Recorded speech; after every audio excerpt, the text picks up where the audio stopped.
One of my favourite games I played during Steam's Next Fest live streams last year was Otteretto.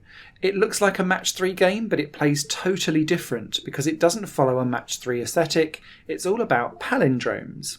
Now, palindromes are patterns or words that read the same backwards or forwards no matter how you look at it. So if you take the title of Otteretto, the R's in the central, then you've got an E either side, 2 T's either side and an O at the end. And that is a palindrome. Loads of examples of this in the English language, and Otteretto takes this idea and translates it into coloured blocks. So the way how scoring works in Otteretto is if you have just like one yellow block in the middle, then that scores 1 point. If you've then got a red, yellow, red, then that scores 9 because it's 3 different blocks with a pattern of 3. Then if you have like green, red, yellow, red, green, really having to think of that as I said it, that scores you 25 points because it's 5 different types of blocks in a pattern of 5 for a palindrome. Now, the longer you can make these palindromes, the more scores exponentially increase. But you can also do it so that they're not always alternating colours. They don't score as high, but they are quite helpful. So say you could do like red, red, green, green, red, red, and then that's also a 6 palindrome, but it just won't score as much as, say, having 3 different colours mirroring each other either way. This concept is then taken into a variety of different modes as you go. So the normal standard classic mode, if you will, is you get given a collection of blocks on your screen and you then have to make enough score out of the palindromes that you've got in front of you to reach the score threshold to then refill your blocks and keep going. If you start making like small 1s or 3s, then you're not going to score very high and therefore you'll end up depleting all of your blocks which don't get refilled until you hit that score threshold. So that's where the key sitting there and really working out how things come together comes into play.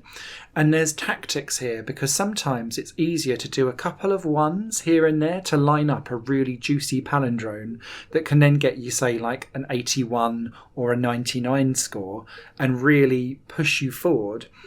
But you have to kind of plan that all out in your head. This then translates over to the daily stack mode, which is a daily set block set for you to get the highest score with all of those blocks in as possible, and then that gets put onto an online leaderboard. You can then click onto that. No names are next to the leaderboard, but it does give you an online position of where you are for that one go on that one day. The next mode along from that is puzzle mode. Now, puzzle mode introduces a really cool mechanic. So every single puzzle in front of you is one giant palindrome, but you need to work out like how to sketch it out and then pull it all together. And it brings in this like pencil marker, so you can then start to sketch out where you think the palindrome is going, which is handy because there's 4 different types of puzzle. Essentially easy, medium, hard, and a nightmare mode, which kind of really sets you looking at something so that your eyes get crossed and you're like as you sketch all of this stuff out. I really like the sketch mechanic, but I really wish that that was available in the other modes too, because Otteretto never forces you into a time-bound decision.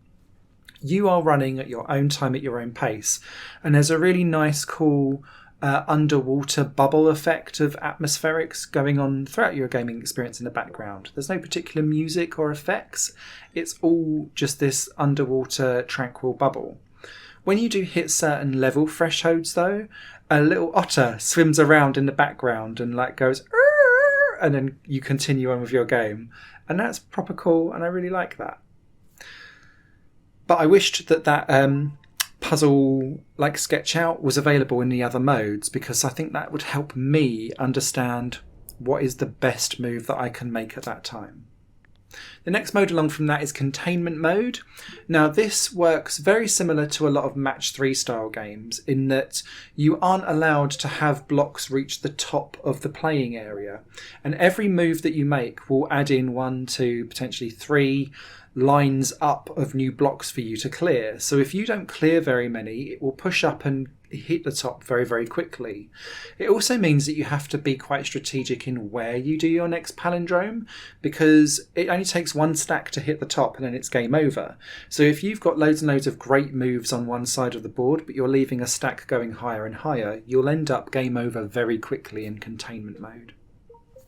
The final mode is wall mode, and with this you have to work yourself around impassable walls, which really narrows your focus into where you can make your palindromes, because you can't necessarily drag around and really work with everything all at once. You're funneled into certain decisions. All of these come with online leaderboards. They're cross-platform between mobile and PC, and I assume if it goes out to other consoles potentially in the future, cross-platform is ideally there too. It's all made from one guy who's really found a niche in the puzzle market that really scratches an itch for me. I love this game. I thoroughly recommend it. It's got a great atmosphere and style to it. Lots of variants for people who've got colourblind modes that are required, because you unlock different themes to your blocks.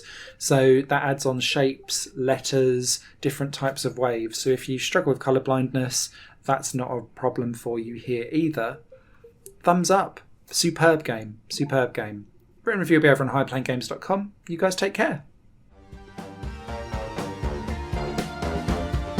Higher Plane Games is part of the Higher Plane Network, a completely independent media outlet supported by people like you.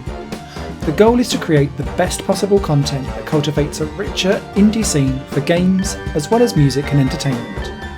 To find out more and to get involved, visit patreon.com/Higher Plane Network. Your support makes all the difference, and in return you'll gain access to bonus content and downloads. Thank you for watching.